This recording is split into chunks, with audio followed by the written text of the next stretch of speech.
ایک شرابی اسٹوڈنٹ اور آیت اللہ بہجت کی ملاقات۔ یہ واقعہ ہمیں سکھاتا ہے کہ توبہ کا دروازہ ہمیشہ کھلا ہے اور شیطان کا سب سے بڑا ہتھیار مایوسی اور نا امیدی ہے۔ اللہ اپنے بندوں کی توبہ سے اتنا خوش ہوتا ہے جتنا ہم تصور بھی نہیں کر سکتے۔ یہ ایک عام اسٹوڈنٹ تھا جو عیش کی زندگی گزار رہا تھا۔ دین سے اسے زیادہ دلچسپی نہیں تھی۔ وہ ہر بری عادت میں ملوث تھا، حد تو یہ ہے کہ اس کے گھر میں شراب کی بوتلیں بھی رکھی ہوتی تھی۔ ایک دن یونیورسٹی کی طرف سے تمام اسٹوڈنٹس کو قم لے جایا گیا، جہاں ان کی آیت اللہ العظمہ بہجت سے ملاقات ہوئی تھی۔ اس کے بعد کی داستان خود حمید کی زبانی سنیے۔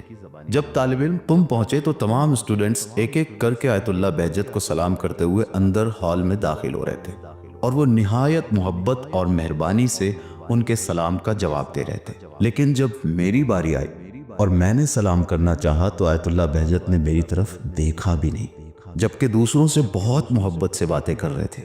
اچانک میرے دل میں خیال آیا اور میں نے خود سے کہا، حمید، کہا جاتا ہے کہ یہ بزرگ انسانوں کے دلوں کا حال جانتے ہیں۔ تو کس منہ سے امید رکھ رہا ہے کہ وہ تجھے اہمیت دیں گے؟ تو خود جانتا ہے کہ تو نے اپنی زندگی میں کتنی غلطیاں کی ہیں۔ اس وقت میں گہری سوچ میں چلا گیا اور پختہ ارادہ کر لیا کہ اپنی زندگی بدلوں گا۔ جب واپس آیا تو سب شراب کی بوتلیں توڑ ڈالی، اپنی زندگی کو درست کرنے لگا اور خود کو مکمل طور پر بدل لیا۔ ایک مہینہ گزرا اور مجھے پتا چلا کہ یونیورسٹی کے کچھ اسٹوڈنٹ دوبارہ قم جا رہے ہیں۔ میں نے بڑی منت سماجت کے بعد اپنا نام بھی اس فہرست میں شامل کروا لیا۔ اب دوسری ملاقات کا موقع آتا ہے۔ اس بار جب ہم آیت اللہ بہجت کے پاس پہنچے تو میں دروازے پر کھڑا نظریں جھکائے ہوئے تھا۔ پچھلی بار انہوں نے میری طرف نظر تک نہیں کی تھی، مجھے دیکھا بھی نہیں تھا۔ میں خاموشی سے کھڑا تھا کہ اچانک اسٹوڈنٹس نے مجھے بلایا، حمید، حمید، آغائے بہجت تمہیں بلا رہے ہیں۔ میں نے نظر اٹھائی تو دیکھا کہ آیت اللہ بہجت میری طرف اشارہ کر رہے ہیں کہ آگے آؤ۔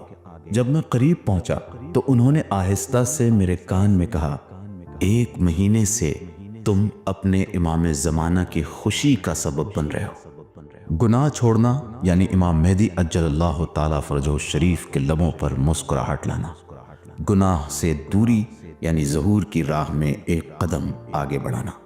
آئیے مل کر اپنے امام کو خوش کریں۔